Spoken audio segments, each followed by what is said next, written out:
خلاص قولي لهم وانا طالعه دلوقتي الاستشاره بتاعت الدكتور وهطمنكم عليا اول ما انزل. قولي لهم بص الصورة دي خدتها سكرين.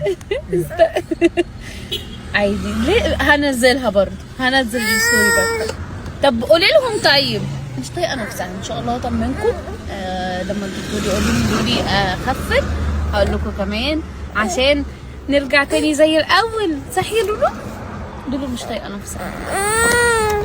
الامومه حوار صعب قوي. لولي الحمد لله كويسه دلوقتي شويه.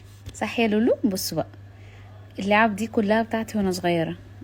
لولي قاعده محتلاهم بس ماما محتفظالي بكل حاجه. انا لحد دلوقتي اصلا بحب الدباديب الصغيره قوي. بصوا